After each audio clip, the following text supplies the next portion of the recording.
Muy buenos días, tengan todos ustedes. Bienvenidos a esta presentación del libro Los aspectos fiscales de los derechos económicos, sociales y culturales. Agradecemos a todos su presencia. Enviamos un cordial saludo a todos los alumnos y alumnas eh, que nos están siguiendo a través del Facebook Live el día de hoy en estas redes sociales y en esta presentación del libro. Y bien, me gustaría saludar a quienes nos acompañan, a las autoridades que el día de hoy nos acompañan. Saludamos al maestro Luis Gustavo Padilla Montes, rector del Centro Universitario de Ciencias Económico-Administrativas. Bienvenido, rector. Buenos días y muchas gracias por estar aquí participando esta mañana. Quiero saludar al maestro Jesús Chávez. Él es director del Instituto de Derechos Humanos Francisco Tenamaxtli y director de la revista especializada en Derechos Fundamentales a Debate de la Comisión Estatal de los Derechos Humanos. Hoy viene en representación del doctor Alfonso Hernández Barrón, presidente de la Comisión Estatal de Derechos Humanos en Jalisco. Muchas gracias por acompañarnos, maestro. De la misma forma, saludamos al doctor Rigoberto Reyes Altamirano. Él es profesor investigador del Departamento de Impuestos del Centro Universitario de Ciencias Económico-Administrativas y miembro del Cuerpo Académico 1091, además de ser coautor y socio de la firma jurídica Consultoría y Defensa. Muchas gracias, doctor, por acompañarnos. Gracias. Buenas tardes. Saludamos al maestro Ramiro Torres Torres, profesor e investigador del Departamento de Impuestos del Centro Universitario y miembro del Cuerpo Académico 1091, además también de ser coautor de este libro. Bienvenido. Muchas gracias, buenas tardes. Quiero saludar también a la doctora Laura Margarita Medina Celis, catedrática del Doctorado de Estudios Fiscales y miembro del Cuerpo Académico 1091, además de ser coautora. Muchas gracias por acompañarnos. Gracias, muy amables. Saludamos también a la maestra Juana Martínez Ríos, coautora del libro. Muchas gracias, maestra Juanita. Buenas tardes. Quiero saludar con gusto también a la doctora Norma Angélica Torres Galindo, profesora e investigadora del Departamento de Impuestos del Centro Universitario, miembro del cuerpo académico 930 y además también estará con nosotros compartiéndonos como moderadora. Muchas gracias, doctora, por su participación. Muchas gracias, buenas tardes.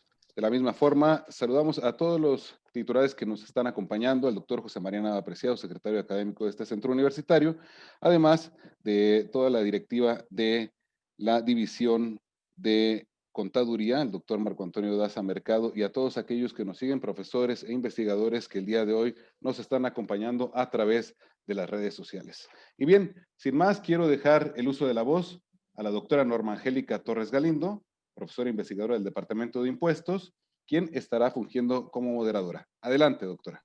Muchas gracias. Buenas tardes a todas y a todos.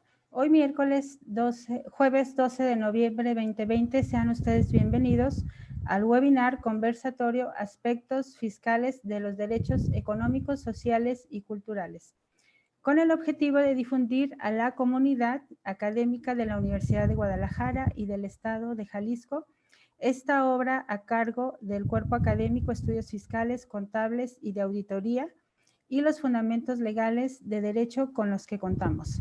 Es una obra con gran calidad en su contenido que nos da muestra de la situación que se vive en nuestro país con relación a los derechos económicos, sociales y culturales en su aspecto fiscal. En esta obra, el maestro Gustavo Padilla Montes escribió el prólogo, a quien agradecemos su distinguida presencia.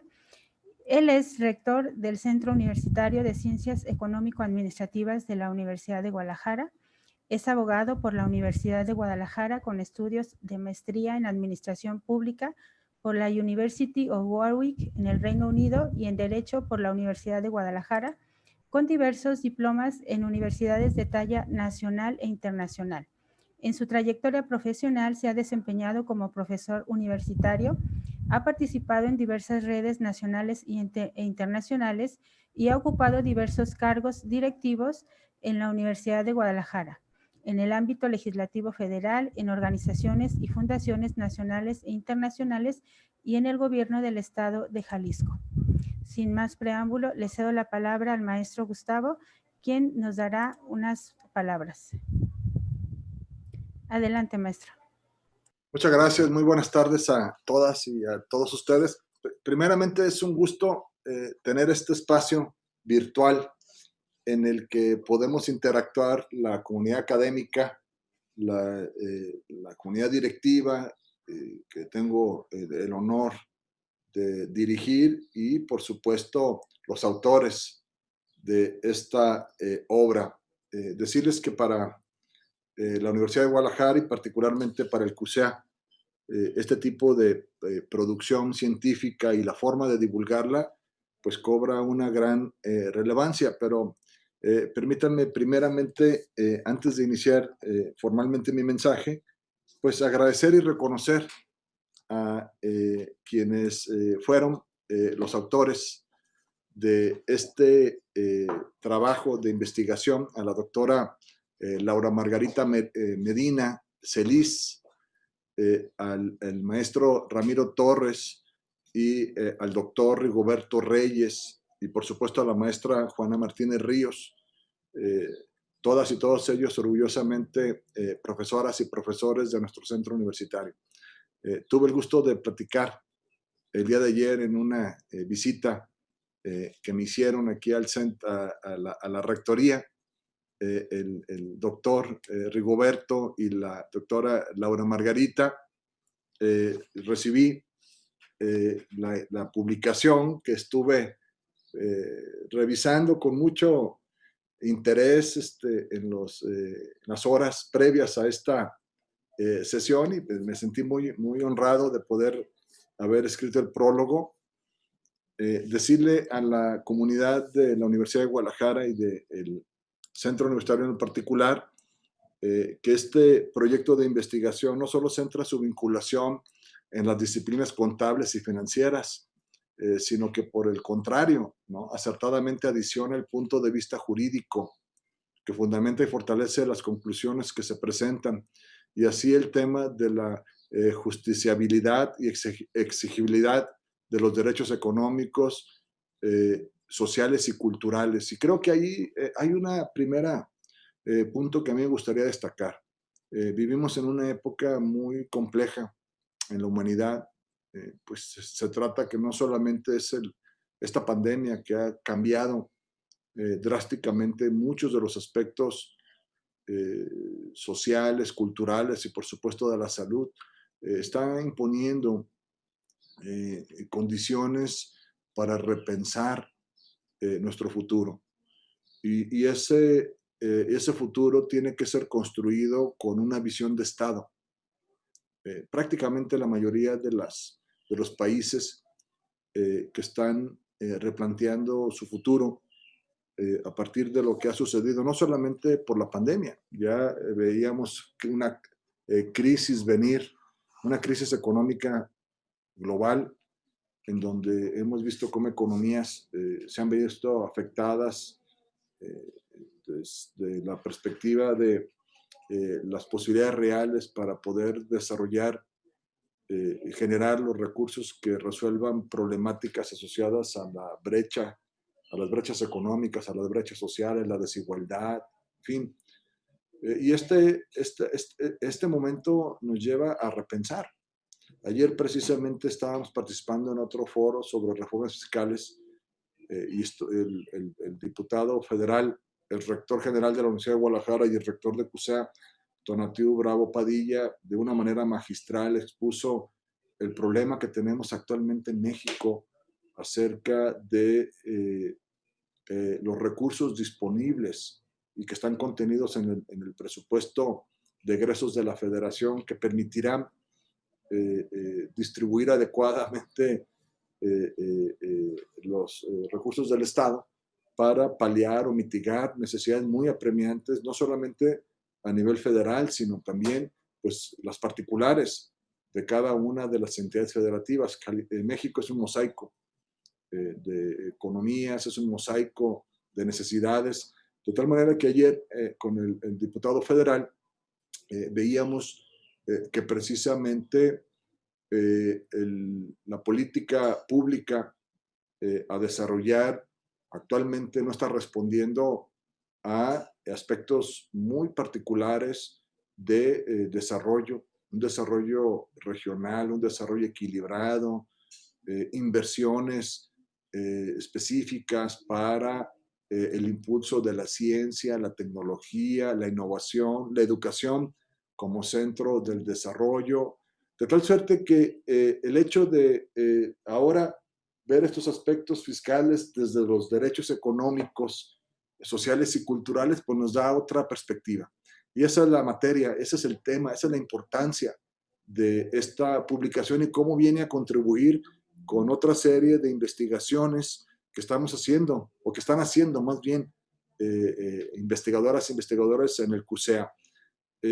Aspectos ya más particulares, por ejemplo, como el análisis de la interpretación que hace la Corte Interamericana de Derechos Humanos y cómo empezar a materializar derechos específicos asociados a la vida, a los derechos esenciales del ser humano, ¿no? Por eso a mí me da mucho gusto que ahora nos acompañe también la Comisión Estatal de Derechos Humanos y que veamos al derecho como la esencia del Estado, como la esencia del diseño y desarrollo de políticas públicas, y el derecho como el bien último a proteger cuando éste está orientado a garantizar la esencia de nuestra sociedad, que es la vida de las personas, una vida integral, me refiero. Entonces, tengo mi formación inicial profesional de licenciatura es de decisión de Derecho. Entonces, especialmente cobra relevancia estas aportaciones que se hacen, en donde también, por ejemplo, vemos las investigaciones innovadoras en el campo del derecho fiscal, y en estas, pues, evidentemente representan una prioridad para nuestro centro universitario, pues en ello encontraremos aspectos asociados para poder reorientar el gasto público, para poder analizar con más profundidad los aspectos inherentes a el poder promover un desarrollo económico. ¿Cuáles son los aspectos inherentes desde el punto de vista del derecho que van a incentivar, por ejemplo, esta recuperación económica, ¿no? Una recuperación que estimaciones de diversos organismos internacionales precisan que México le tomará 5 años, si es que hacemos las cosas bien. De tal manera que el derecho fiscal asociado con el desarrollo económico y con el bienestar, pues tienen una gran relevancia, y es una tarea de instituciones de educación superior que hacen investigación, dedicarse a seguir reflexionando, analizando y contribuyendo desde la ciencia a este gran reto. Entonces, se trata de una obra que desde la mirada de un servidor, pues ofrece aspectos importantes que trastocan dogmas, ¿no? Que constitucionalmente se han arraigado en materias, por ejemplo, en la materia tributaria. Yo no soy un especialista, ni pretendo hablar con ese nivel de especialización, pero sí entiendo, ¿no?, que la materia tributaria hoy es una de las principales en las que tendremos que seguir discutiendo no solamente la tributación, sino el retorno hacia las entidades federativas. El día de ayer, perdón, precisamente publicamos por parte de otro comité de análisis sobre Hacienda y Finanzas un posicionamiento de la Universidad de Guadalajara sobre la importancia de garantizar aspectos inherentes al pacto fiscal, revisar sus alcances y, en todo caso, entidades como la nuestra, ¿no?, el Estado de Jalisco, que tiene una gran contribución al Producto Interno Bruto, preguntarnos, ¿no?, si están salvaguardados los derechos que tenemos como mexicanos, como jaliscienses, para darle certeza desde lo local a el ejercicio de este gasto público, por ejemplo. Entonces, yo estoy seguro que esta obra será de gran referente para todos los estudiosos e interesados en la materia de derechos económicos, sociales y culturales. Y la pregunta que nos queda a quienes estamos en el ámbito académico o en el ejercicio de la función pública es, primero, visibilizar esos derechos. Segundo, que los beneficiarios de esos derechos conozcan su alcance, que en alguna medida el Estado, su gobierno, la sociedad en su conjunto, contribuyamos a preservarlos, a darles la garantía plena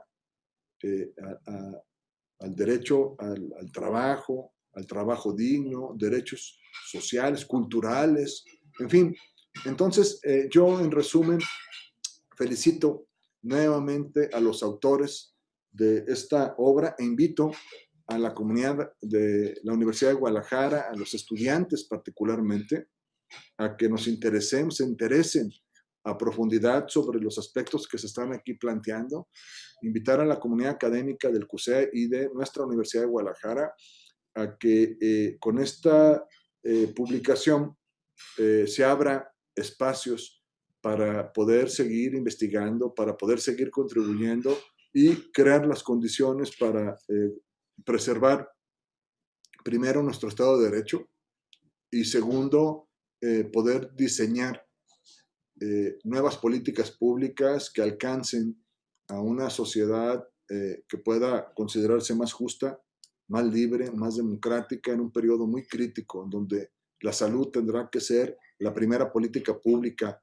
a la que tendremos que apostar para este retorno a la nueva realidad que nos espere en los años siguientes. Así es que, pues, nuevamente, muchísimas gracias por haberme permitido aportar desde el prólogo algunas reflexiones y reiterarles que en mí, pues, estaré siempre pendiente para poder apoyar en su divulgación. Espero que esta presentación nos lleve después a hacer otras sesiones virtuales o cuando se pueda presenciales, para que también en el ámbito gubernamental, en el ámbito empresarial, en el ámbito social, conozcan el resultado de esta investigación que aporta mucho para el desarrollo de nuestra sociedad, como le dije.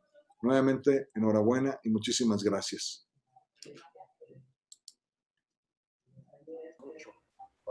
Muchas gracias al maestro Luis Gustavo Padilla por su aportación a esta obra y por su intervención el día de hoy. La presentación de la obra estuvo a cargo del doctor Alfonso Hernández Barrón, presidente de la Comisión Estatal de Derechos Humanos en Jalisco, quien de una forma precisa y objetiva redacta el contenido de cada uno de los 10 capítulos que integran esta obra. El día de hoy, en su ausencia, lo representa el maestro José Jesús Chávez Cervantes. Él es abogado por el Centro Universitario de la Ciénega, Universidad de Guadalajara, maestro en Derecho Constitucional por el Centro Universitario de Ciencias Sociales y Humanidades de la Universidad, máster universitario en Estudios Avanzados en Derechos Humanos por la Universidad Carlos III de Madrid y candidato a doctor en Estudios Avanzados en Derechos Humanos por la misma Universidad Española en el Instituto Bartolomé de las Casas. Ha desarrollado estancia de investigación en la Università degli Studi di Napoli Federico II y en el Instituto de Investigaciones Jurídicas de la UNAM. Ha escrito artículos y capítulos de libro en Derechos Humanos en México y España. Se ha desempeñado como coordinador de planeación y evaluación estratégica de la Comisión Estatal de Derechos Humanos Jalisco, donde actualmente es director del Instituto de Derechos Humanos Francisco Tenamaxtli y director de la revista especializada Derechos Fundamentales a Debate de la Comisión Estatal de Derechos Humanos Jalisco. Bienvenido, maestro. Adelante, por favor. Bueno, muy buenas tardes a todas y todos. Agradezco esta loable invitación a la Comisión Estatal de Derechos Humanos Jalisco.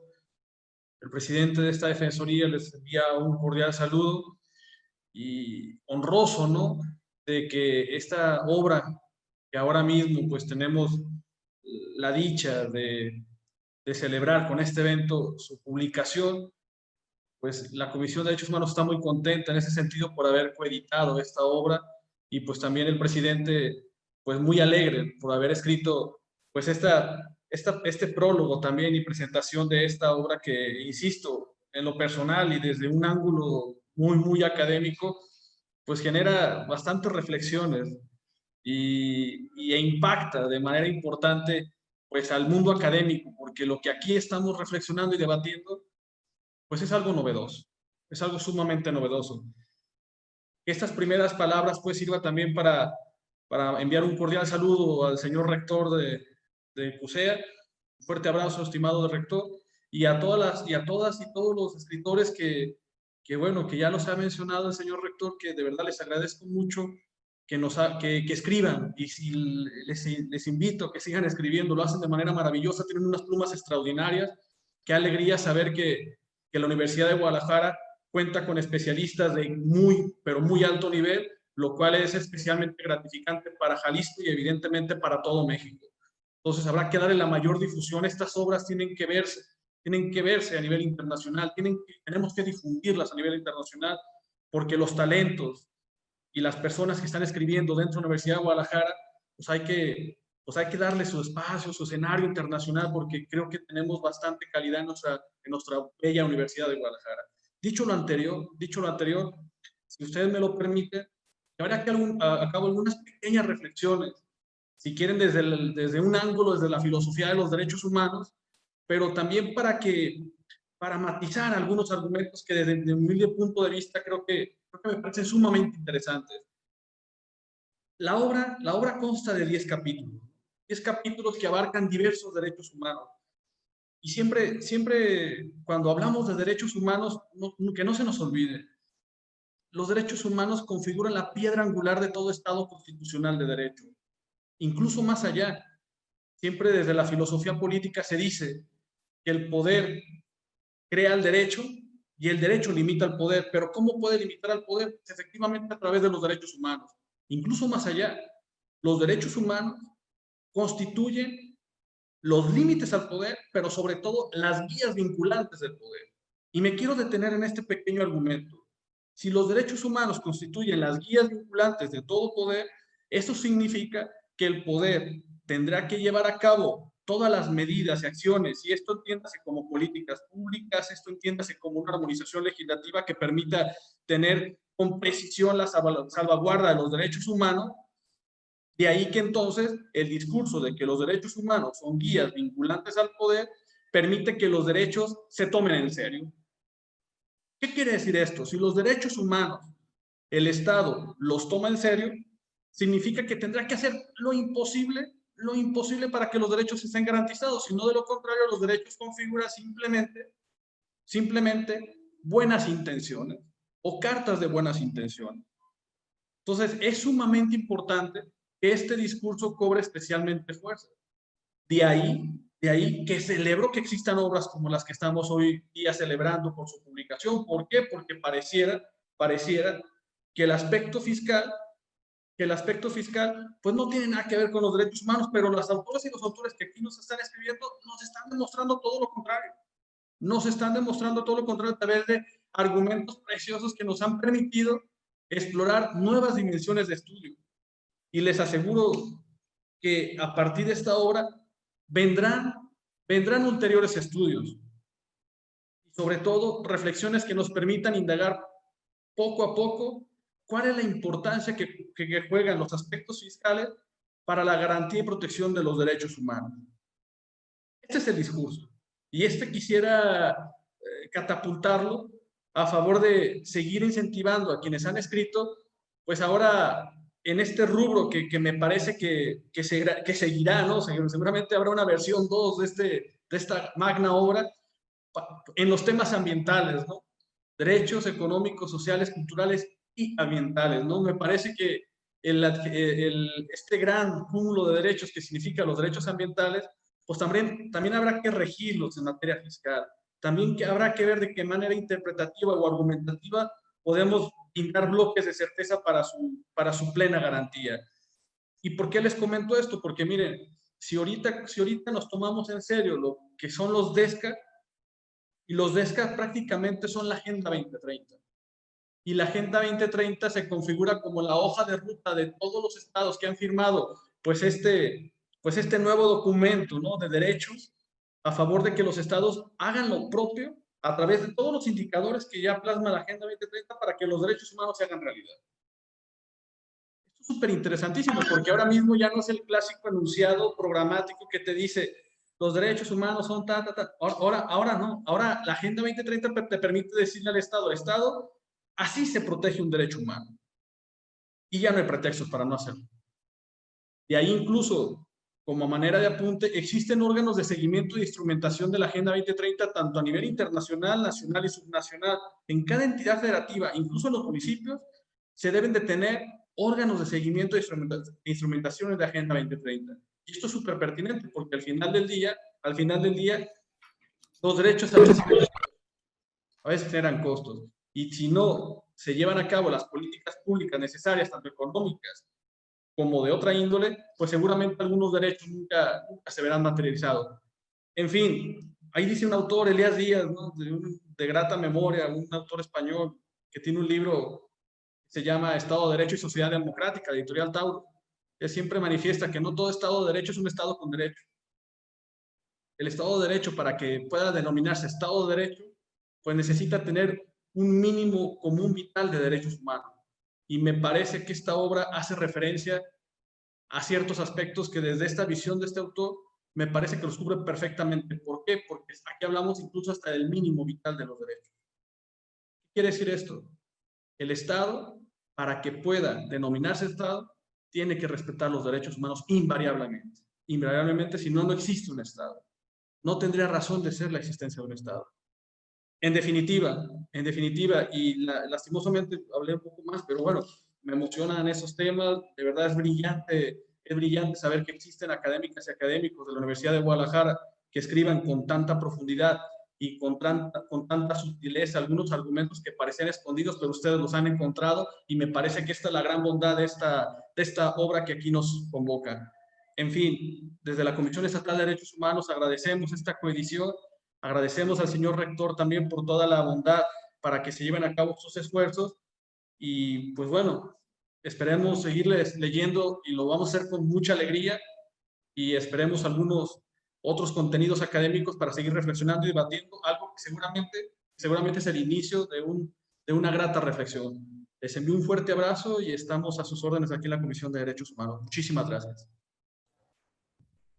Le agradecemos al maestro José de Jesús Chávez esta reflexión, realmente que nos invita a todas y a todos a ver a la luz de los derechos, como él lo menciona, que cada día todos debemos de tener presentes y de no olvidar.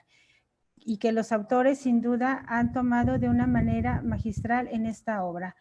La calidad, la presencia, la investigación que han realizado de una manera tan sutil se muestra en esta obra. Y voy a presentar, me complace hacerlo de esta manera, presentar a los autores para que ellos de viva voz nos den su sentir, su experiencia y lo que han logrado con esta obra, que sin duda sentará precedentes y que ojalá, como ya lo mencionó el maestro Chávez, ojalá no sea la primera, que de ahí sigan y surjan mucho más, porque efectivamente en materia de derecho se puede dar muchísimo más, hay muchas aristas que se pueden investigar, y yo creo que esta debe ser el parteaguas para seguir adelante. Me complace presentar en primer término a la doctora Laura Margarita Medina Celis.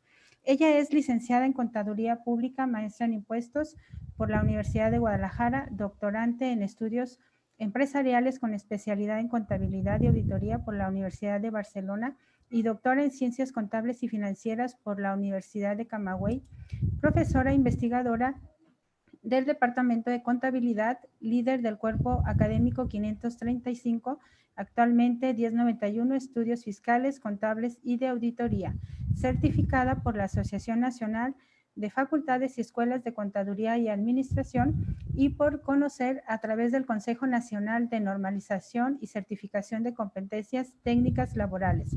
Ella es miembro activo del Colegio de Contadores Públicos de Guadalajara, Jalisco, de la Red Internacional de Investigadores del Centro de Investigación en Contabilidad Social y Medioambiental, SIGMA. Fue tutora en la formación de directores y competencias docentes de educación media superior por la Asociación Nacional de Universidades e Instituciones de Educación Superior. Muchas gracias, maestra Laura. Le damos la bienvenida el día de hoy. Muchas gracias, muy buenas tardes. Pues agradezco mucho la atención y agradezco las distinciones que ha tenido para nosotros tanto la Comisión Estatal de Derechos Humanos como también el Centro Universitario de Ciencias Económico-Administrativas a través del maestro Luis Gustavo Padilla. Y pues antes de avanzar con algo que les quiero comentar, quiero despedir a nuestro señor rector, que se le ha presentado una emergencia en este momento y tiene que abandonar la sesión.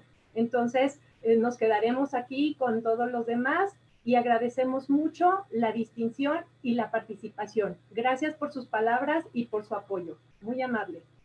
Gracias y disculpen que tenga que salirme a atender. Estamos en sesión ahorita permanente con temas de presupuesto y bueno, es unos días muy intensos en la universidad, pruebas, pero nuevamente felicitarles y reiterarles que estamos a sus órdenes.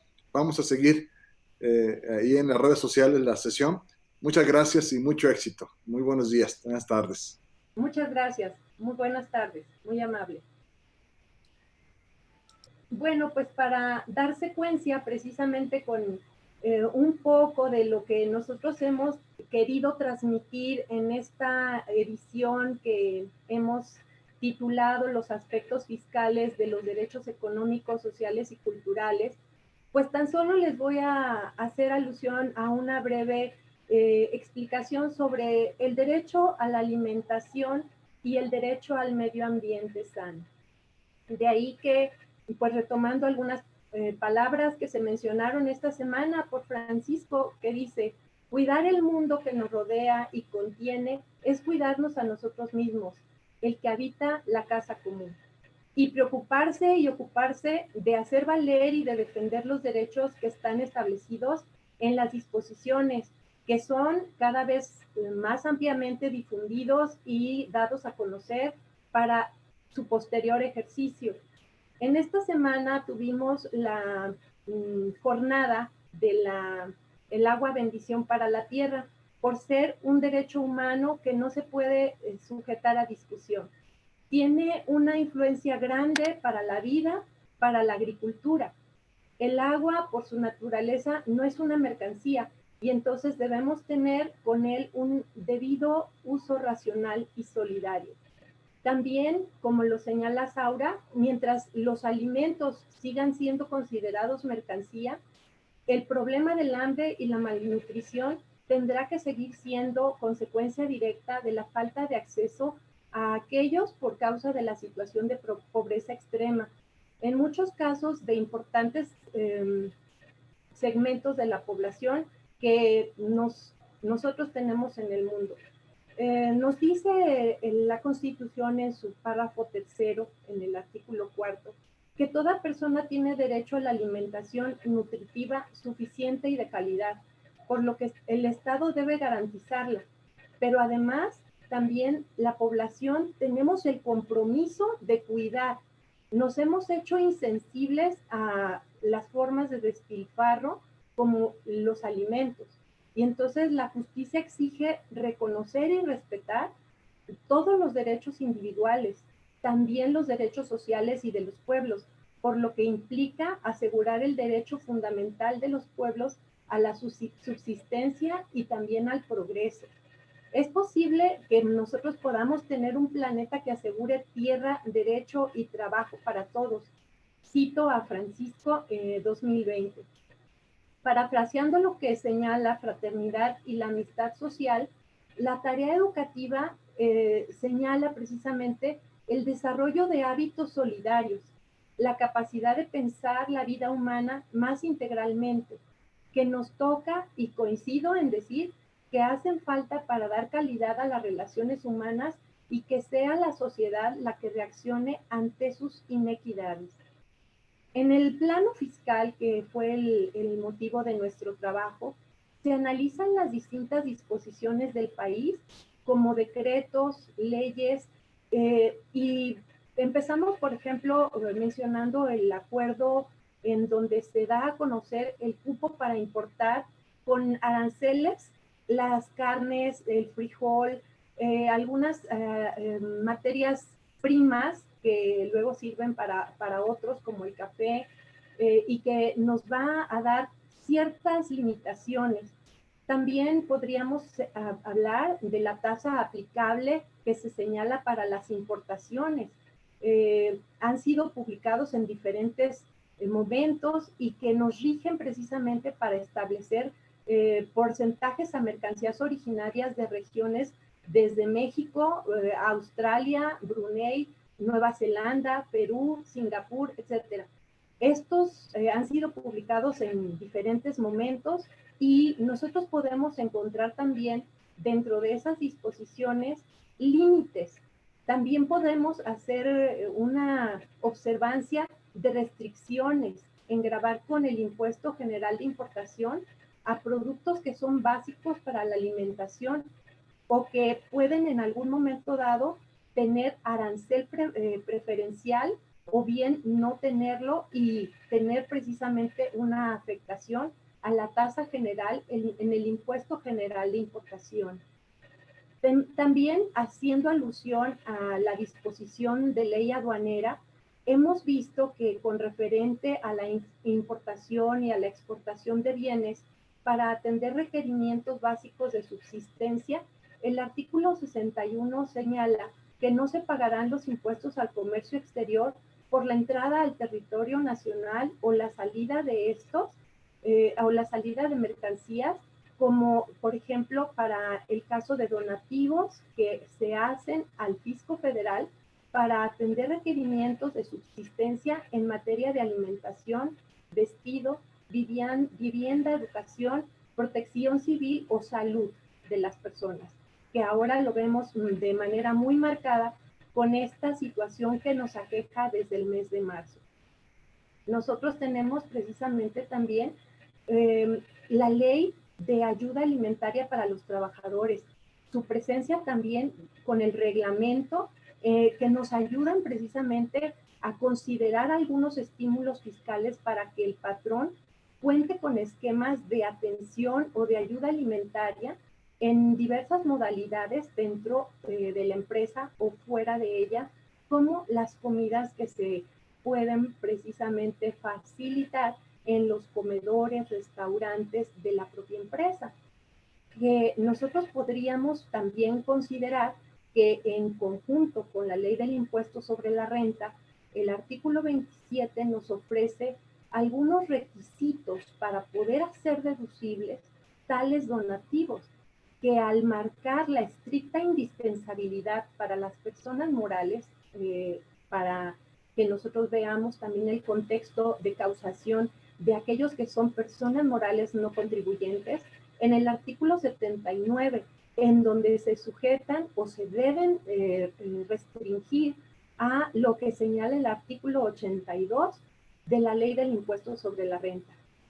No descuidar también decretos como el del artículo 1.3, que fue publicado el 26 de diciembre de 2013, que hace alusión a un 5% de beneficios fiscales a bancos de alimentos o medicinas, procurando precisamente el que todo el mundo tenga derecho a la alimentación. Ya en materia de impuesto al valor agregado, pues he de comentar que el artículo 2 de la ley del impuesto al valor agregado, al señalar precisamente lo correspondiente a la tasa 0% en la enajenación de alimentos, de insumos relacionados con su producción, como bienes e inversiones, y la prestación de servicios relacionados, así como medicinas de patente y productos que se destinan a la alimentación, en el anexo 7 de la resolución miscelánea fiscal para este año, que se emitió por el Servicio de Administración Tributaria, así como los criterios vinculados con los que nosotros tenemos los productos destinados a la alimentación en el criterio 11, en este se señala que es tal, de la misma manera se incluye, por ejemplo, la disposición de la Segunda Sala Regional Hidalgo, México, del Tribunal Fiscal de Justicia Administrativa, que señala que se debe considerar como alimento y que es un aditivo alimenticio.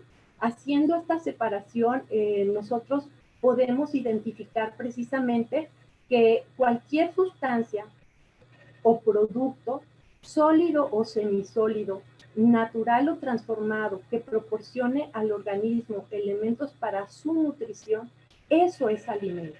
Por lo tanto, hay que diferenciar lo que es uno de un aditivo alimenticio.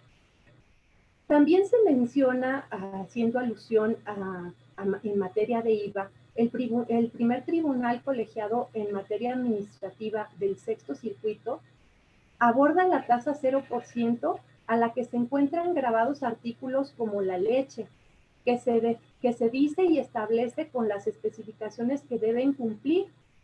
Nos hace alusión en muchas ocasiones toda esta disposición de la ley, tanto la Ley General de Salud y otras materias, precisamente de la observancia de normas oficiales mexicanas, en donde nosotros tenemos que atender precisamente cada una de esas disposiciones para poder estar dentro de la norma fiscal.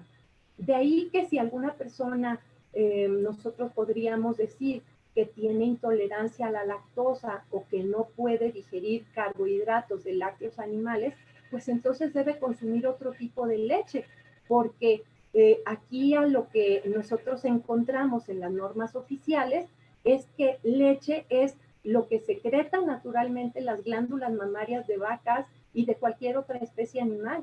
Es uno de esos tantos que nosotros podemos ver que están estrictamente normados por las normas oficiales mexicanas. Entonces, vemos cómo nos puede grabar el 0% para efecto de la leche con esta característica y cómo ya la puede grabar con otra tasa para efectos de la misma. O bien que incluye el contenido de azúcar incidiendo en la ley del impuesto especial sobre producción y servicios. Por lo tanto, pues ahí estamos ante una disyuntiva bastante importante. Al respecto, por ejemplo, de la tasa 16% para la enajenación de alimentos preparados para su consumo en el lugar o en el establecimiento de, por ejemplo, una tienda de abarrotes, una lonchería, una tienda de conveniencia, en donde precisamente se pueden consumir en el lugar o se tienen que llevar para consumir fuera del establecimiento. La ley nos habla de un tratamiento distinto, cuando también estamos ante una situación en que es un derecho a la alimentación. Entonces hay que refrendar aquí la trascendencia mayor que tiene precisamente el derecho a la alimentación, como ya justamente nos lo hacía ver el Maestro Jesús en la presentación, cuando no solo lo escriben en la Comisión Estatal de Derechos Humanos, sino que también lo señala, que tenemos limitaciones a la ley cuando el derecho está por delante. Entonces, nosotros vamos a tener la consideración de este tipo de postulados en el libro que está a su disposición. Es necesario que nosotros replanteemos las políticas públicas, que consideremos que, por ejemplo, en este caso que acabo yo de mencionar, la tasa cero con motivo de una posible reconsideración a la exención y que nosotros podamos tener precisamente por parte de la atención de las autoridades, de los diputados para la legislación de este tipo de situaciones que hacen demandante el derecho a la alimentación. Por otro lado, El medio ambiente es una condición previa para que nosotros podamos disfrutar los derechos humanos. El planteamiento de subrayar que el medio ambiente es esencial para el hecho de que la vida y la dignidad humana sean posibles. Si las personas tienen acceso a un medio ambiente dotado de ciertas cualidades, toda persona tiene derecho a ello precisamente porque está establecido en la Constitución.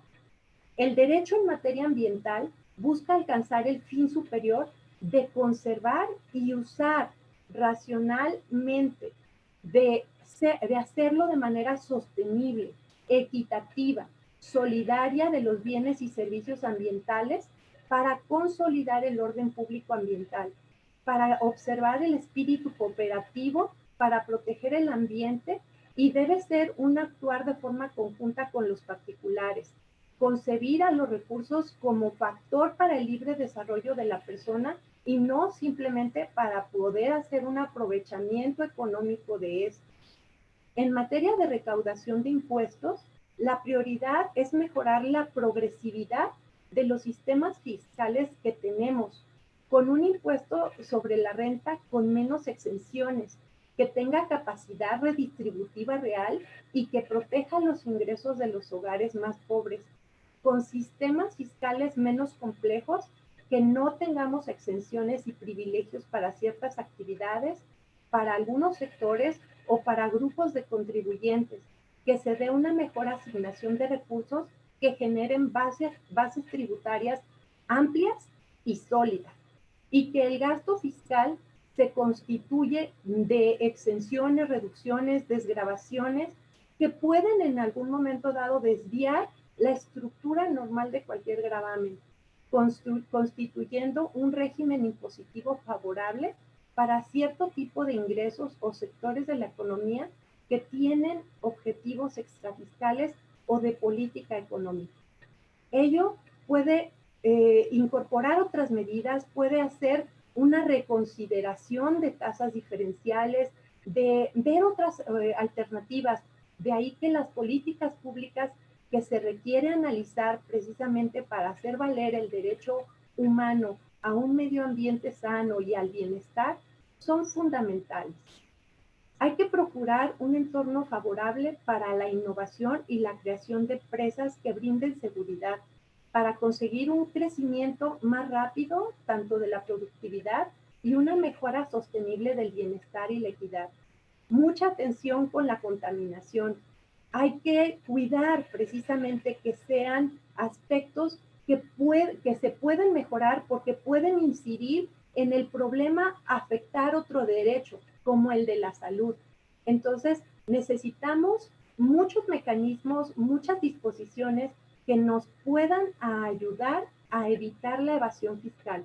Y con eso, otras instituciones que en alguna manera puedan garantizar que agentes económicos y ciudadanos puedan contribuir al esfuerzo colectivo para legitimar a la sociedad y para establecer requisitos en la sostenibilidad del sistema tributario que estamos desarrollando, principalmente con la idea de fortalecer fuentes de recursos propios que se puedan manejar por parte de los gobiernos locales y que puedan tener un ejercicio pleno en el lugar en el que se requieren y generan. En este derecho también, como en la alimentación, la Ley Federal de Derechos influye bastante. Por lo tanto, yo quiero cerrar señalando que el sistema tributario como el de México es un sistema que tiene precisamente escasa recaudación. La no progresividad de los impuestos establecidos, la evasión y la deficiente administración tributaria con la que contamos, nos arroja una serie de problemáticas que tenemos que observar. De ahí que tenemos que compaginar con disposiciones como el presupuesto y como la contabilidad gubernamental para enmarcar de manera perfecta todo el ejercicio de los recursos que en mucha medida nosotros no alcanzamos, pero además malgastamos. Esa es mi intervención y ojalá que tengan la posibilidad de leer el libro. Muchísimas gracias por su atención. Muchas gracias, doctora Laura, por esta intervención, por darnos un panorama sobre lo que en este libro encontramos con relación a este capítulo. A continuación, y para ganar un poquito el tiempo, voy a presentar al maestro Ramiro Torres Torres, quien nos hará el comentario sobre Derecho a la Educación, y es coautor de este libro. Él es contador público y auditor, maestro en impuestos por la Universidad de Guadalajara, profesor investigador titular C de tiempo completo. Es miembro del cuerpo académico 1091, Estudios Fiscales, Contables y de Auditoría. Fue jefe del Departamento de Impuestos adscrito al Centro Universitario de Ciencias Económico-Administrativas de la Universidad de Guadalajara. Imparte la materia Estudio Fiscal de los Salarios y la Seguridad Social. Ha realizado numerosos artículos e investigaciones en materia fiscal. Ha impulsado programas como diplomados en impuestos, especialidades, maestría en impuestos y análisis tributario, que coordinó por varias generaciones, así como el doctorado en estudios fiscales de la Universidad de Guadalajara. Es coordinador de los 7 maratones de impuestos a partir del método de caso en el CUSEA. Entre sus publicaciones se encuentran la contabilidad de los impuestos como herramienta de cambio en la sociedad del conocimiento. Adelante, maestro Ramiro.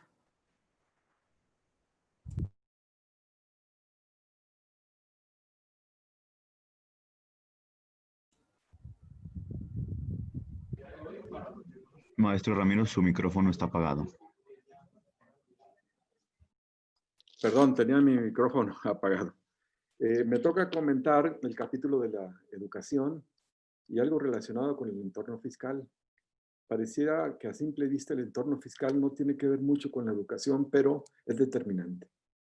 Nos queda claro que un país educado o que tiene cultura es un país que progresa tanto en lo económico como en lo social, ¿sí?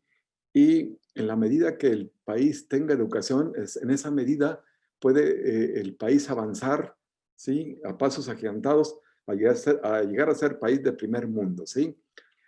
Voy a hacer alusión, ¿sí? Al aspecto normativo constitucional y voy a hacer algunos comentarios de carácter fiscal, ¿sí?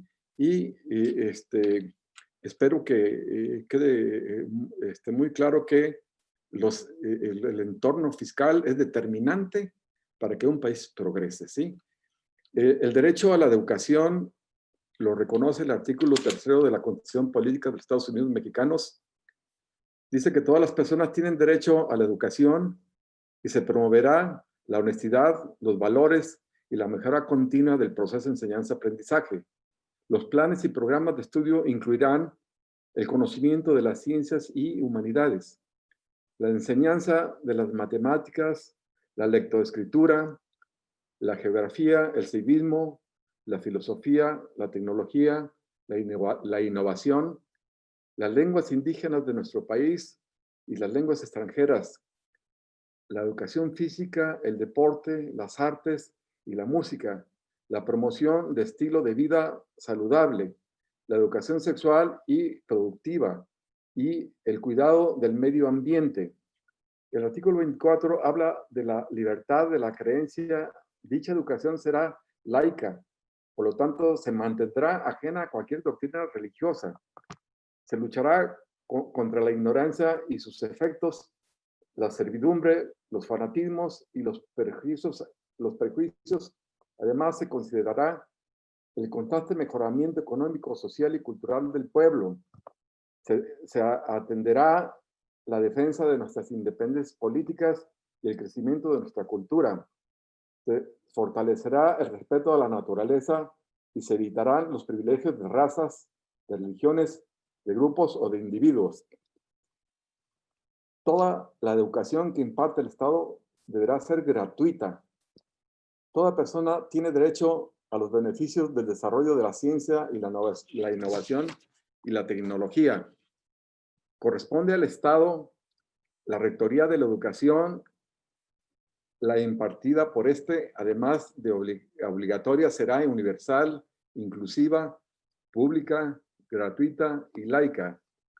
Los particulares podrán impartir educación en todos sus tipos y modalidades en los términos que establezca la ley del Estado, otorgará y retirará reconocimiento de validez oficial a los estudios que se realicen en planteles particulares y deberán obtener previa autorización expresa del poder público en los términos que establezca la ley.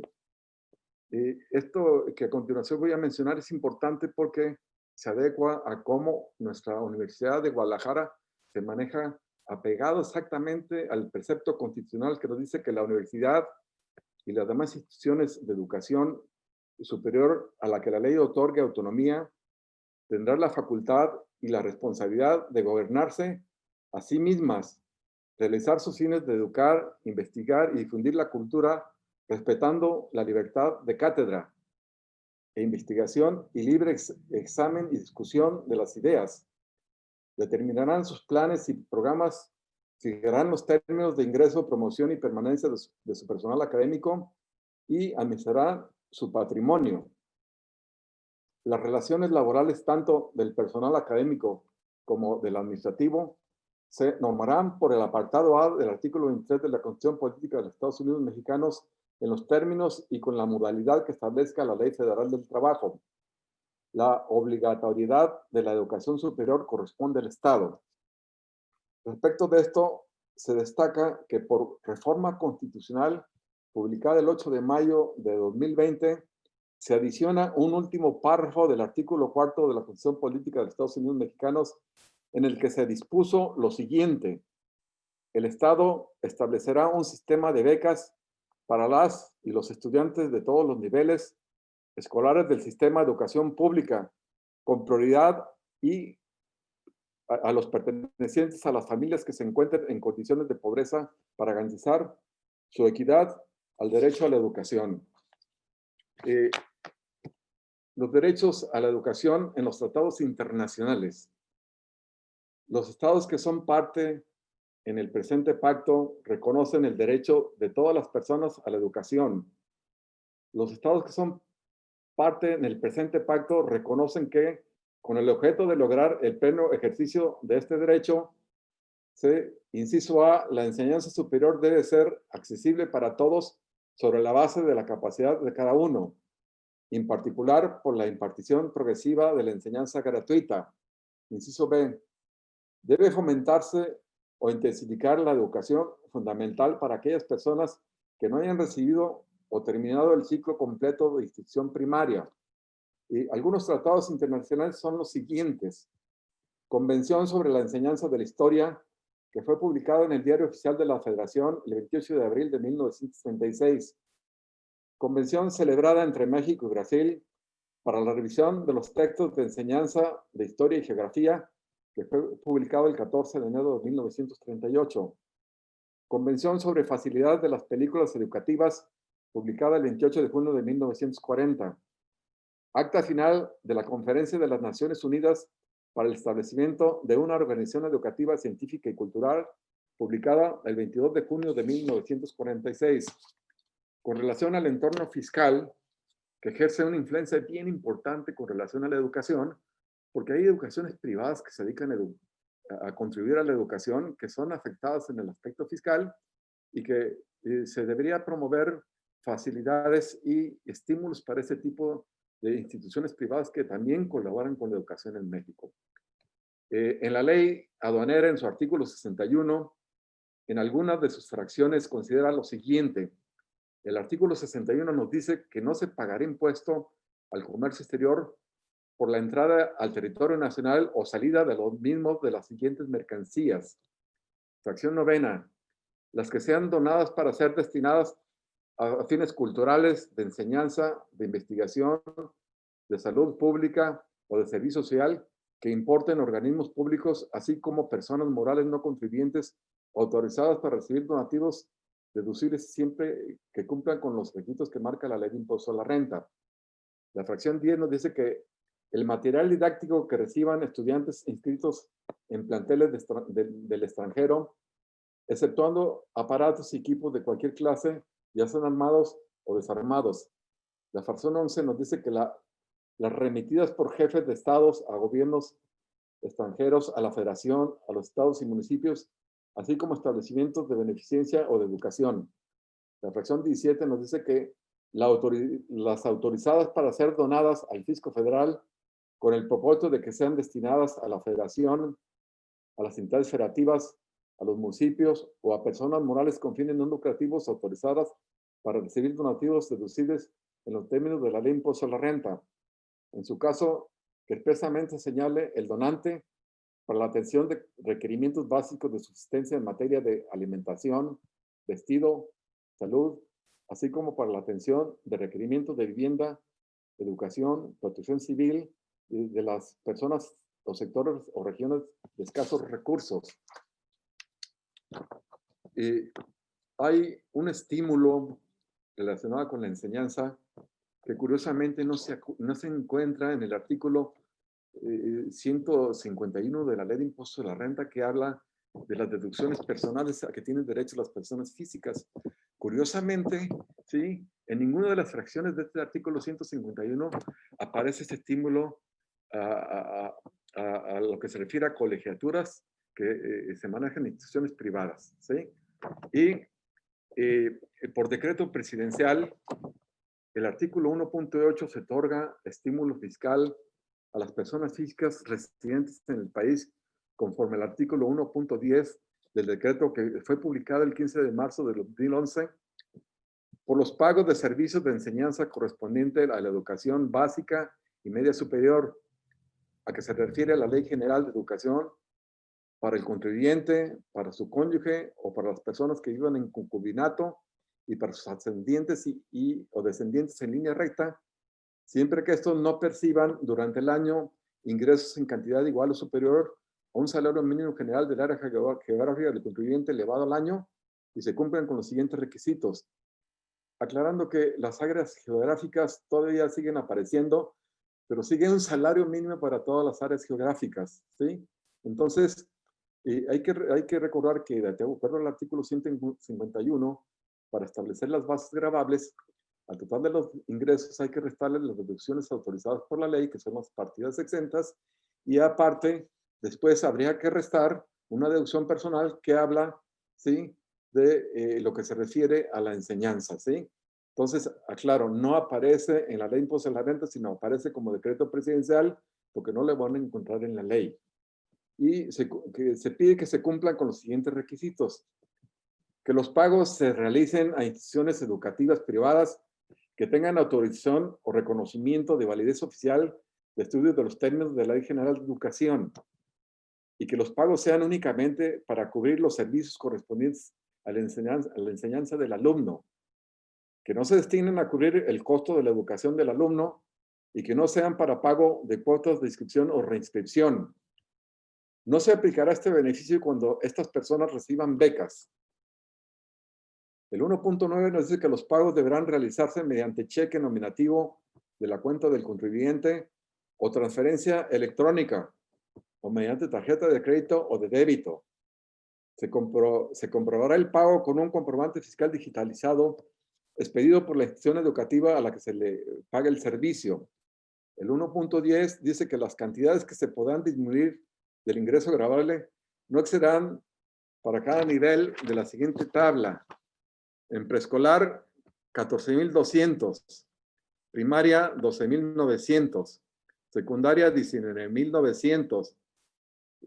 Profesional técnico, 17,100. Y bachillerato o su equivalente, 24,500. Respecto al impuesto al valor agregado, ¿sí?, el artículo 15, su fracción cuarta, nos dice que los establecimientos de particulares que tengan reconocimiento de validez oficial de estudios en términos de la Ley General de Educación, así como los servicios educativos de nivel preescolar, están exentos del impuesto al valor agregado, ¿sí?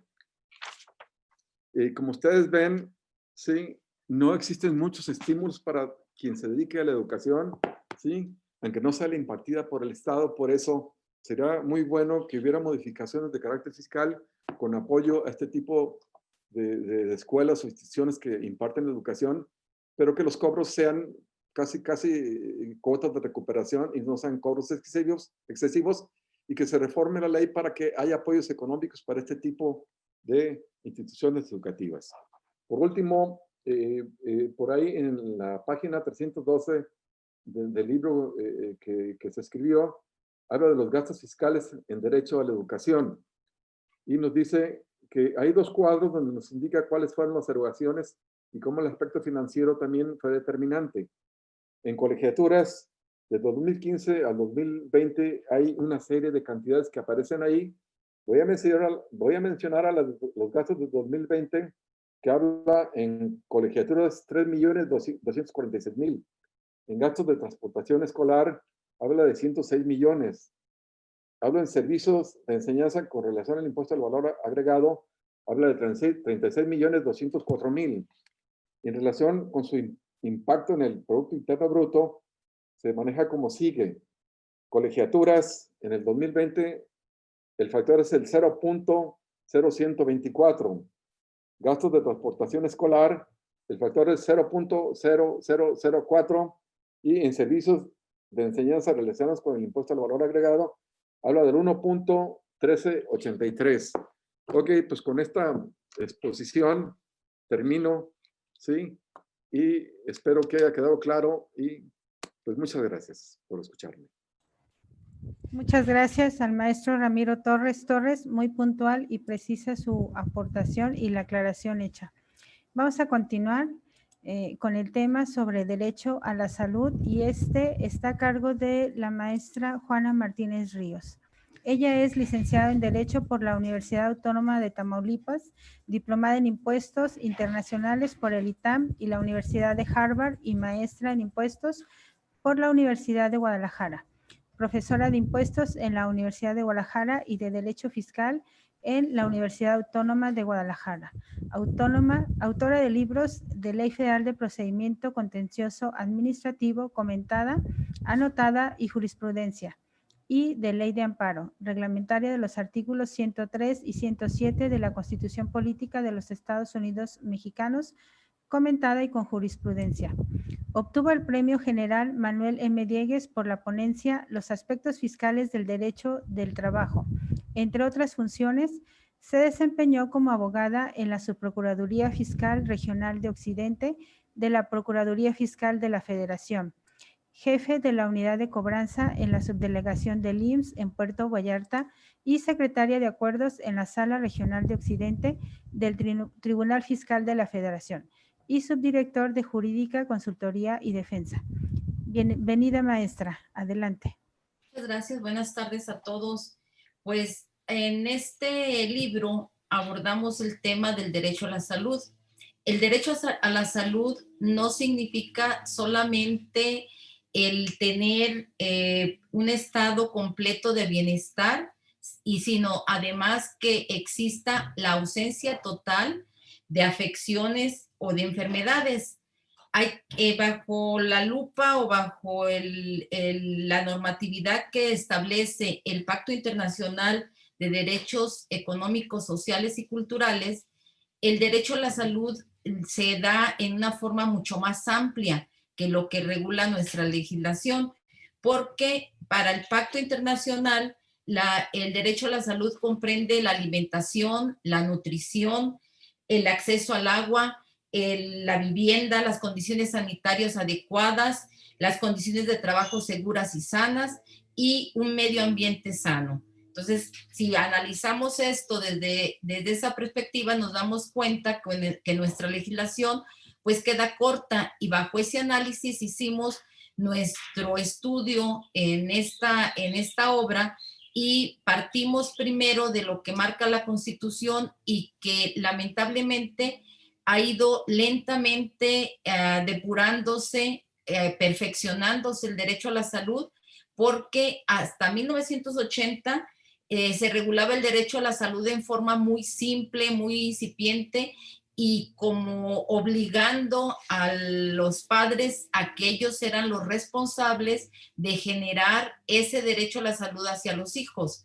Se hace una reforma al artículo 4 constitucional en 1983 y esto permite que esa reforma ya sea ampliando la intervención concurrente de la federación, las entidades federativas y dando un acceso a los servicios de salud en forma más amplia. Y por último, en este año, en marzo de 2020, se vuelve a reformar el artículo 4 para hablar del sistema de salud para el bienestar y con ello, paralelamente, crear el instituto del INSABI, el Instituto Nacional de Salud y Bienestar, para garantizar la salud en forma más amplia, gratuita, para todas las personas. Esa es la finalidad, esa es la pretensión de lo que se ha ido regulando a través de la Constitución y que va a ir permeando a través de las leyes secundarias que regulan nuestro sistema jurídico. Los ordenamientos que analizamos bajo esta situación, pues fue principalmente la Ley General de Salud, la Ley Federal del Trabajo, que nos regula precisamente los conceptos de salud, que nos regula, por ejemplo, en la Ley Federal del Trabajo, que darles condiciones salubres a las embarazadas, a los menores de edad, y diversas normas oficiales mexicanas que existen en nuestro país. Mayoritariamente se analizaron las normas oficiales mexicanas de la Secretaría de Salud y Asistencia, en donde se establecen, entre otras, por ejemplo, la regulación a la disposición de sangre humana, para el tratamiento y control de adicciones. Hay una norma oficial que regula esto, y incluso, aunque esto forma parte del capítulo del derecho del trabajo, la norma oficial 035 de la Secretaría del Trabajo y Previsión Social, que regula los factores de riesgo psicosocial, porque la salud no debe de entenderse solamente la salud física, sino que la salud debe comprender también la salud mental de las personas. Incluso por ahí algunos autores han señalado que la salud también es la salud social que puede existir en un entorno de cada entidad. Bueno, la finalidad era hacer el análisis cómo repercute el entorno fiscal en los derechos a la salud. Y como todos, o sea, empezamos analizando efectivamente si hay alguna regulación o disposiciones que nos puedan beneficiar para favorecer el ejercicio de este derecho, o si nos limitan o nos perjudican esas limitaciones, esas disposiciones. Y entonces ahí encontramos y lo plasmamos en el capítulo que nos tocó analizar con mis compañeros, pues la prohibición, por ejemplo, que existe en la Ley General de Impuesto, en la Ley General de Impuestos a la importación y a la exportación, que existe la prohibición a importar ciertos productos que perjudican a la salud, como son dispositivos de vapeo, cigarrillos electrónicos. Existe la prohibición total, y esto, el objetivo principal es proteger la salud de los particulares. Y desde el punto de vista, en cuanto a la exención, ya tanto la doctora Laura Margarita como el maestro Ramiro Torres han analizado el contenido del artículo 61 de la ley de la ley aduanera, en donde nos habla de que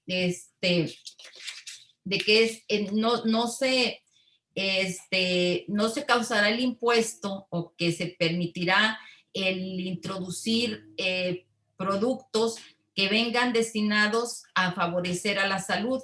Y en la fracción 9, en la fracción 14 y en la fracción 17 lo analizamos y determinamos, o sea, de qué manera se está regulando la importación de bienes que son donados por residentes en el extranjero con la finalidad de favorecer a la salud, y que van destinados algunos a la federación, otros al sector, destinados al fisco para favorecer precisamente sectores de escasos recursos. Esa es la finalidad. Y el anexo 9 de las reglas generales de comercio exterior, en donde se establecen las fracciones arancelarias que nos permiten gozar de la exención, precisamente a que se refiere el artículo 61. Todo esto va de la mano, y va de la mano también en cuanto al entorno fiscal en el derecho a la salud, las deducciones en ICR que tenemos vinculadas con el derecho a la salud. Esas deducciones son las que existen para las sociedades o asociaciones civiles que fortalecen o apoyen el derecho a la salud. En el artículo 79, fracción cuarta de la Ley del Impuesto sobre la Renta, nos regula esa situación, y nos regula el artículo 151, fracción primera y sexta de la Ley de Renta, el derecho que tenemos como personas físicas para hacer deducible los honorarios por gastos médicos, dentales, de psicología, de nutrición, y así como las primas de seguros médicos. Sin embargo, en el 2014, perdón, se estableció como requisito, dado de la mano para evitar la evasión o la elusión que tanto procura el Servicio de Administración Tributaria, se determinó que para estos gastos se tenía que cumplir con una serie de requisitos, y un requisito que se adicionó aparte del CFDI era que el pago se tenía que hacer a través de transferencia electrónica, por tarjeta de crédito, y entonces esto realmente limitaba o limita el derecho de los particulares, porque normalmente, y así lo plasmamos en el análisis que realizamos, quien percibe, quien va a recibir esa atención médica, pues lo último que anda pensando en el momento que requiere de esta atención, pues es en hacer deducible. Sin embargo, como esto repercute en la economía, pues se supone que podemos hacer deducible el gasto, pero no podemos hacer el gasto en efectivo, que era una práctica ya usual. Entonces nos topábamos, o el particular se topaba con que el prestador de servicio, de los servicios médicos, no tenía, digamos, las herramientas necesarias, no proporcionaba los datos de las cuentas bancarias para hacer las transferencias, o no tenía terminal para realizarlo a través de tarjeta de crédito, y entonces esto derivó en que la PRODECON, la Procuraduría Federal de Defensa del Contribuyente, emitiera un criterio sistémico, el criterio 6/2015, en donde su propuesta es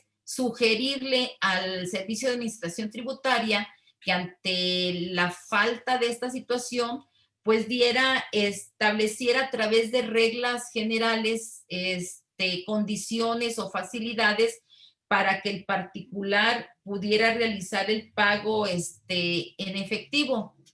Esto lo interpretó el Servicio de Administración Tributaria, a mi opinión, pues muy alejado a la verdadera intención. Era facilítale que puedan pagar en efectivo. Sin embargo, el Servicio de Administración Tributaria, a través del criterio no vinculativo 29/ICR/NB,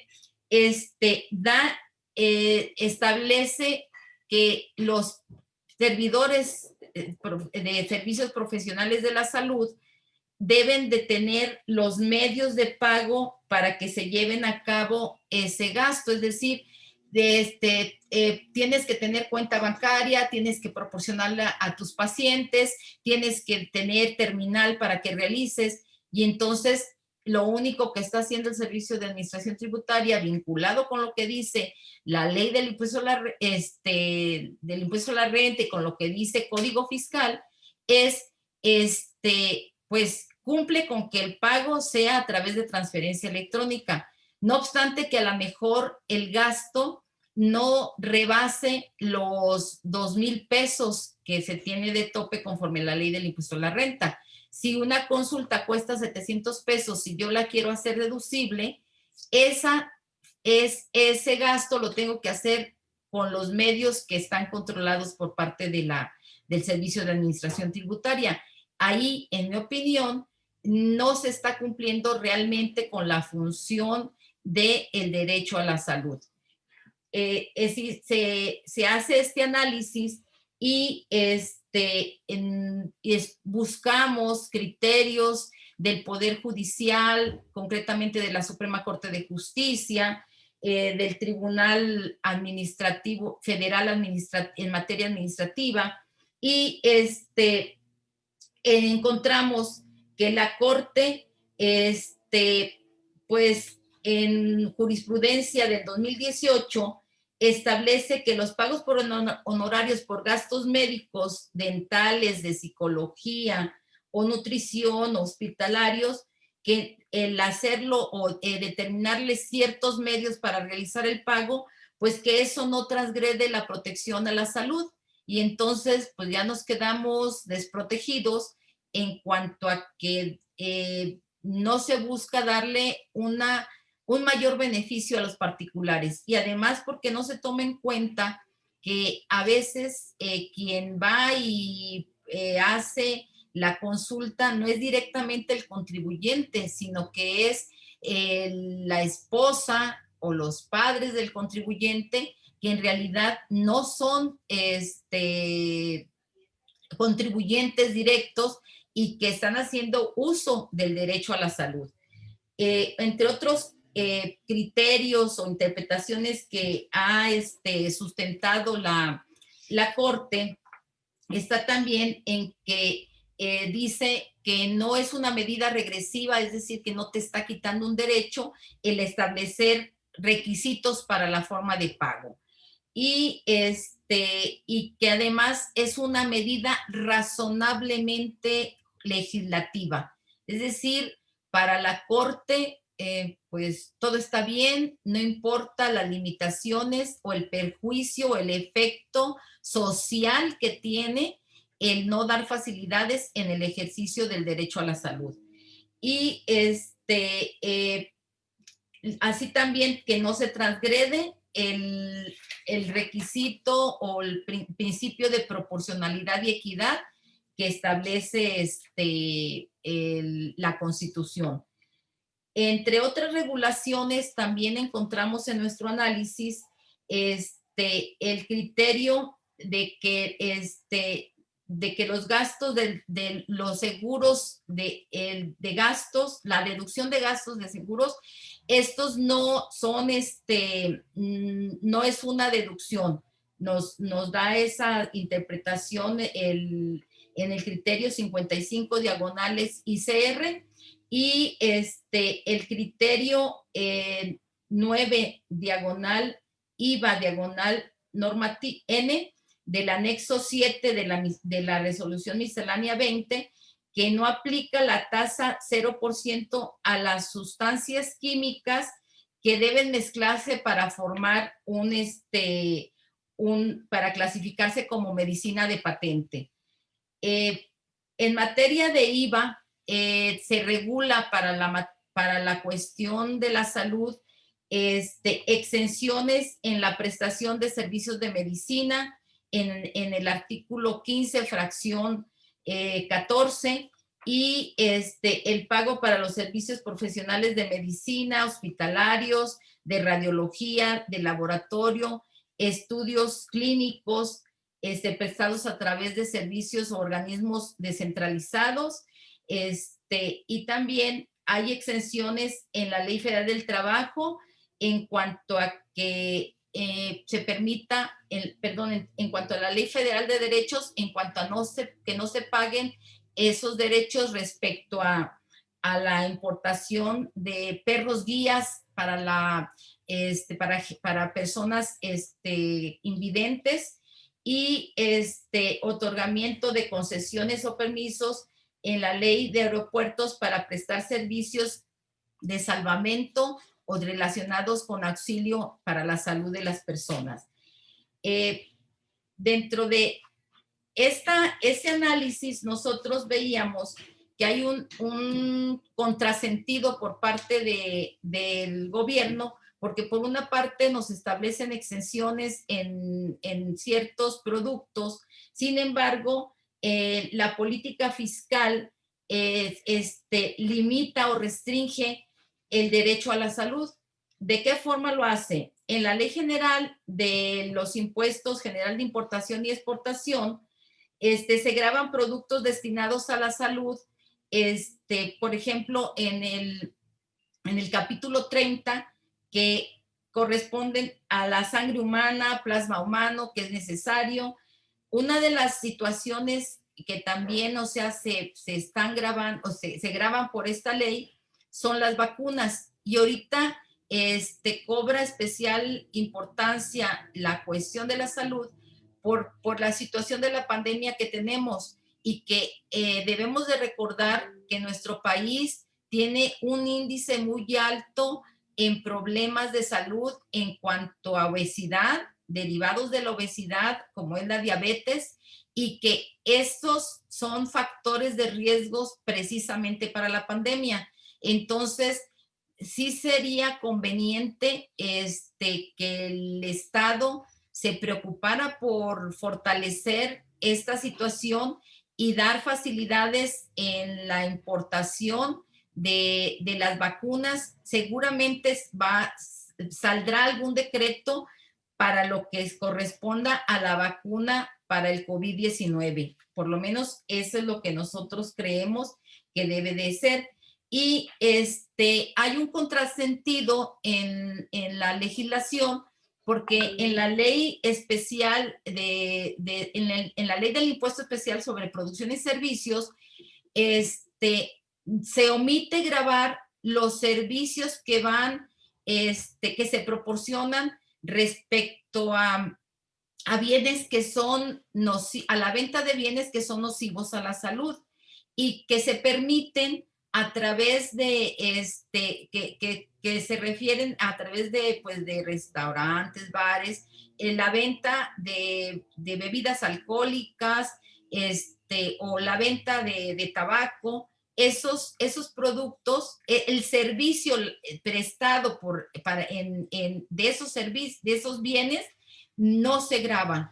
Y algo que comentábamos cuando surgió las disposiciones que regulaban alimentos altamente calóricos, y que la legislación se establece, si se compra en la tiendita, pues sí está prohibido y debe de grabarse, etcétera, etcétera. Sin embargo, si tú vas y lo consumes en un restaurante, comes un alimento altamente calórico, pues ese no perjudica la salud, porque ya no está regulado por esa prestación de servicio. Entonces, hay ese contrasentido, tomando en cuenta además que la propia ley del impuesto al valor agregado y el anexo 7 el anexo 27, perdón, de la resolución miscelánea en materia de comercio exterior para este año, regula beneficios para ciertos, dando exenciones a ciertos bienes vinculados con la salud. En términos generales, quise hacer una síntesis muy global de lo que es el capítulo que me tocó analizar en este libro, y pues agradezco mucho la colaboración y el apoyo de todos nuestros compañeros. Muchísimas gracias. Muchas gracias, maestra Juanita, por esta intervención tan precisa. Vamos a continuar con la parte correspondiente a la presentación del doctor Rigoberto Reyes Altamirano, Él participó en la articulación del libro y los principios comunes de los derechos humanos aplicados a la materia fiscal. Es coautor de este libro. Él es abogado y maestro en impuestos por la Universidad de Guadalajara, doctor en Derecho por la Universidad Michoacana de San Nicolás. Es profesor en el TEC de Monterrey y profesor e investigador titular A de tiempo completo del Departamento de Impuestos del Centro Universitario de Ciencias Económico-Administrativas de la Universidad de Guadalajara. Imparte las materias de normas fiscales en la actividad financiera para los alumnos de licenciatura y Derecho Constitucional en el doctorado en estudios fiscales, en el que ha dirigido varias tesis de las distintas generaciones de alumnos. Es miembro del cuerpo académico 1091 Estudios Fiscales, Contables y de Auditoría.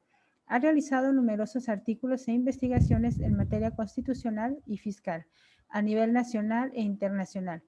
Tiene diversas publicaciones con la editorial Tax Editores Unidos como Derechos Formales del Contribuyente en Iberoamérica, Chile, Colombia, España, México y Perú. Código Fiscal de la Federación, aplicación práctica de los principios básicos fiscales y de las obligaciones y derechos de los contribuyentes, entre muchos otros. Muchas gracias, doctor Rigoberto, por todas sus aportaciones. Adelante, por favor.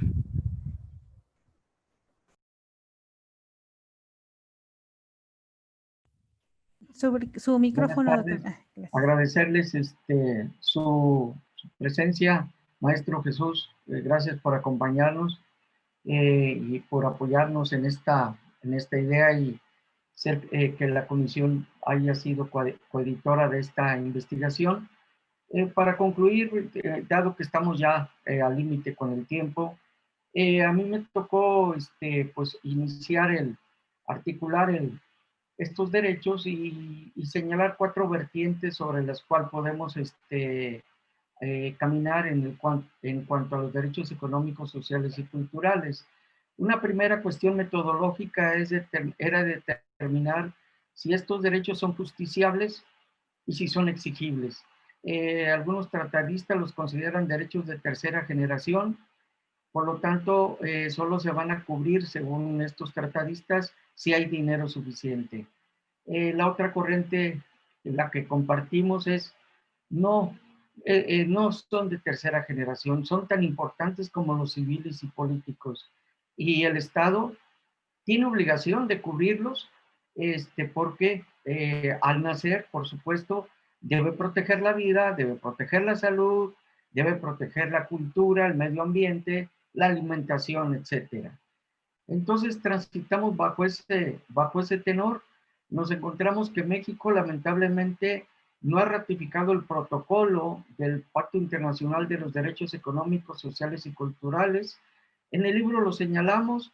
La ONU, desde el sexenio del presidente Peña Nieto, nos hizo la observación de que debemos ratificar el protocolo, no lo hizo, y en este sexenio, a pesar de que ya van 2 años, tampoco lo ha ratificado, a pesar de que existen exhortos del Senado de la República para que el presidente lo ratifique. Y luego nos introducimos a ver los principios comunes de los derechos humanos aplicables a los derechos económicos, sociales y culturales. Uno de ellos es la dignidad humana, y en el caso de la dignidad humana, el mínimo vital se estudia bajo esta óptica y se estudia también lo relativo a la capacidad tributaria. En el caso del mínimo vital debemos precisar que lamentablemente los tratadistas y la propia Suprema Corte solo lo estudia a través de la capacidad tributaria y ha olvidado que existen los impuestos indirectos y que el contribuyente debe de tener un mínimo vital para su desarrollo. Y a lo que me refiero es que no existe una protección al mínimo vital para las personas que tienen discapacidad.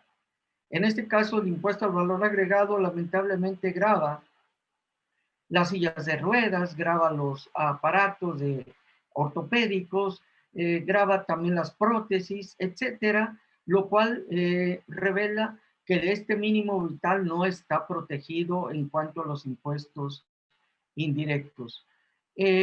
Luego, también como parte de la dignidad humana, encontramos y señalamos que debe de haber una distinción en el trato a las personas con discapacidad y que es válido que el legislador trate diferente a las personas con discapacidad con aquellas que no lo tienen y que fiscalmente debe de haber exenciones, subsidios, reducciones. Otro de los elementos comunes, y quizás el más importante, se refiere a la extrafiscalidad. La extrafiscalidad la enfocamos desde dos puntos de vista, la positiva y la negativa. La positiva pretende fortalecer los derechos económicos, sociales y culturales. Así lo enfocamos en el libro, otorgando exenciones o estímulos a quienes producen alimentos. También para aquellos que, pues, a pesar de que hay un contrasentido, porque queman diésel y contaminan el ambiente, pero pues la industria pesquera lamentablemente tiene, es la única manera de moverse y por ese lado se generan estímulos. Y tenemos la extrafiscalidad negativa, aquella que pretende inhibir el consumo de algunos productos que son nocivos para la salud, para la alimentación, para el medio ambiente sano. Aquí en la Ley de Ingresos de la Federación lo señalamos desde el 2014 en diferentes foros. Qué bueno que se está grabando el alimento con alto contenido calórico en el impuesto especial sobre producción y servicios. Qué bueno que se está grabando las bebidas saborizadas, porque hay una enfermedad, la muerte silenciosa llamada diabetes. Pero la crítica es de que esos ingresos que representan como 42 mil millones de pesos debieran estar etiquetados para el derecho a la salud. Porque no se vale que este dinero se mande a gasto corriente. Por eso a mí no me preocupaba y cuando nos preguntaban con el COVID, yo decía, dinero hay. Ahí está la Ley de Ingresos de la Federación. Ese dinero, en caso de emergencia, debiera destinarse precisamente para atender esta pandemia, aparte de lo que establece el presupuesto de egresos de la Federación. Por supuesto, encontramos otras extrafiscalidades negativas. Ayer me preguntaban cuál era la tasa más alta en el impuesto especial sobre producción y servicios y les decía el cigarro, 160%, que pretende precisamente inhibir a los fumadores porque al Estado le cuesta mucho dinero atender a los enfermos precisamente de los fumadores por cáncer o bien por enfermedades de pulmón. La COVID nos vino a revelar que muchas de las personas que tienen afecciones pulmonares, lamentablemente que se enfermaron de COVID, no alcanzaron a sobrevivir porque tenían muy bajas sus defensas. Por eso, nosotros no compartimos el criterio de la Suprema Corte que se permita el uso lúdico de la marihuana. Porque al final de cuentas, ¿qué va a pasar con esos enfermos que usen lúdicamente la marihuana y tengan enfermedades pulmonares? Pues el Estado va a tener que gastar para atenderlos. Entonces, ese fue una de las de los segundos rasgos comunes que estudiamos, como fue la extrafiscalidad en su ámbito positivo y negativo. Y también entramos, por supuesto, al derecho al trabajo. Y por ahí inclusive hay una propuesta que ya hicimos y que presentamos a los senadores y a la Cámara de Diputados en cuanto al derecho al trabajo, porque debemos recordar que existen terceros que están obligados a garantizar estos derechos económicos, sociales y culturales. Es decir, no se trata nada más del Estado, se trata de terceros que intervengan en estos derechos que estén relacionados. Por ejemplo, las escuelas.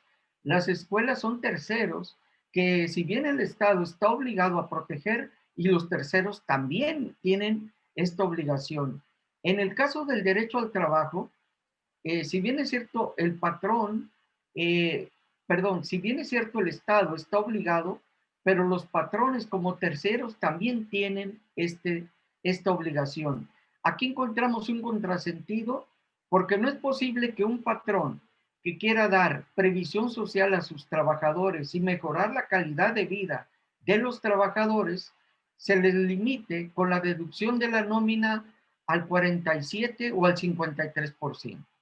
Nosotros creemos que esta política, a pesar de que la Corte ya lo declaró constitucional al artículo 28, fracción 30 de la Ley del Impuesto sobre la Renta, consideramos que en este gobierno deberán de considerar para que se permita la deducción al 100%, porque el gobierno del presidente Enrique Peña Nieto pretendió reducir la deducción para incrementar la recaudación tributaria. Y déjenme decirles que limitar la deducción no nos llevó a ningún lado. Seguimos en el segundo lugar, digamos, de abajo hacia arriba, en recaudación tributaria. Solo superamos a Bahamas en América Latina.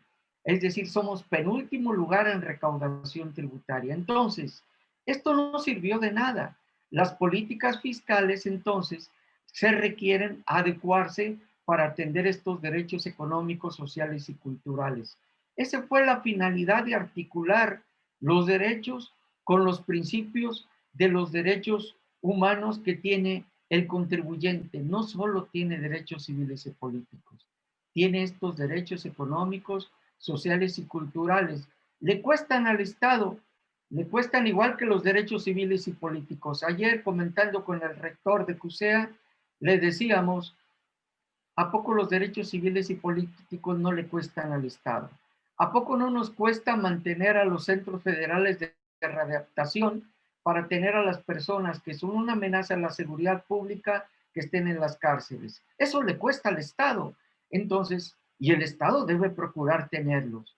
Básicamente, inclusive, hay una jurisprudencia muy importante, una tesis relevante, donde la Suprema Corte afortunadamente obligó al Estado a decirle, oye Estado, crea centros de salud, porque por ejemplo en el caso Mininuma, que seguramente el maestro Jesús Chávez lo tiene presente, obligaron a este centro, a este núcleo poblacional en Mininuma, a abrir un centro de salud que lo único que pedía este núcleo, esta población, es que hubiera un centro de salud con un médico que los pudiera atender porque les quedaba a hora o a hora y media para trasladarse. Y básicamente ese fue la articulación que se hicieron a los derechos económicos, sociales y culturales, atender a los criterios de la Corte Interamericana y encontrar que lamentablemente solo encontramos un criterio en materia fiscal referido precisamente a la materia fiscal, y fue el caso de Cantos versus Argentina, donde Cantos le pregunta, ¿me va a indemnizar el Estado argentino? Te pregunto, Corte, ¿esa indemnización grava el impuesto sobre la renta o no grava el impuesto sobre la renta? Y la Corte Interamericana le dijo, por supuesto que no grava el impuesto sobre la renta, porque ya con todo lo que has padecido y aparte ese dinero que te quiten el impuesto sobre la renta, entonces pareciera un contrasentido. Básicamente, ese fue la idea, el objetivo, que afortunadamente encontramos eco en la Secretaría de Educación Pública y en CONACYT, porque nos financió la primera parte de esta investigación y que fuimos desarrollando desde el año 2012, y que afortunadamente después de todas estas cambios y de todas estas modificaciones, afortunadamente pudimos sacarlo adelante.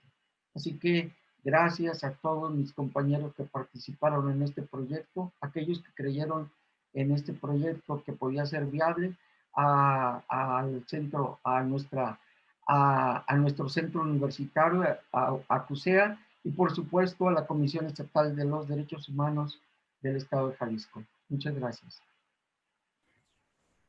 Muchas gracias, doctor Rigoberto Reyes Altamirano. De esta manera se ha llevado a cabo la presentación del libro Aspectos Fiscales de los Derechos Económicos, Sociales y Culturales, y voy a ceder la voz al maestro Jesús Chávez. Adelante, maestro.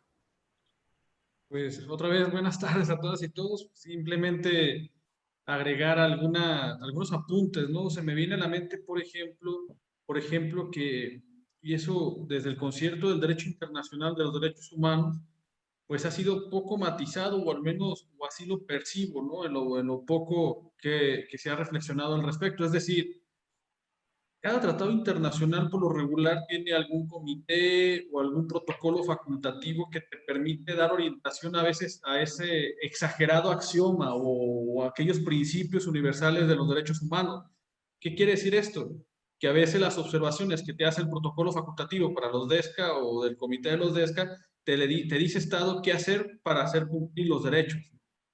Y esto a veces es poco razonado, porque a veces te dice que tienes que plantear un cierto porcentaje de tu presupuesto a favor de tal o cual derecho.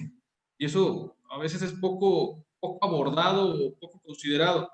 Pero bueno, seguramente es por la resistencia que se le da al derecho internacional a los derechos humanos, y se resisten a las sentencias de la Corte Interamericana de Derechos Humanos cuando ya se supone que tienen que ser vinculantes, ahora máxime a un protocolo facultativo que a veces no se toma en serio la vinculación, a pesar de que forma parte del ritual constitucional del artículo 89 del Ejecutivo y después del Senado para su ratificación, pero pareciera que no es un derecho ajeno cuando es un derecho doméstico, un derecho interno y que debe ser vinculante. En definitiva, todos esos temas que han tocado las autoras y los autores, pues nos permite sonreír académicamente, nos permite soñar con otros estudios y en definitiva pues agradecer e insistir pues por parte de la Comisión Estatal de Derechos Humanos esta invitación que nos honra, ¿no? Que estamos ahora mismo desde el Instituto de Derechos Humanos catalizando una serie de documentos, de libros, de ensayos, de reflexiones que desde la academia pues nos permite ahora mismo pues pensar otros aristas de defensa y protección de los derechos humanos que al final del día lo que toda persona quisiera, ¿no? Que sus derechos humanos fueran protegidos a efecto de tener un proyecto de vida lo más digno posible. Yo creo que ese es el mensaje, ese es con toda claridad buscar todas las herramientas posibles. En fin, pues ahora sí agradecerles su participación, a toda la comunidad académica que ha resistido esta jornada tan extensa y que ahorita mismo yo soy la antesala para una deliciosa comida, pero en definitiva pues agradecer pues este magno evento, insistir, sigan escribiendo, lo hacen maravillosamente. Muchísimas gracias y que pasen una muy buena tarde.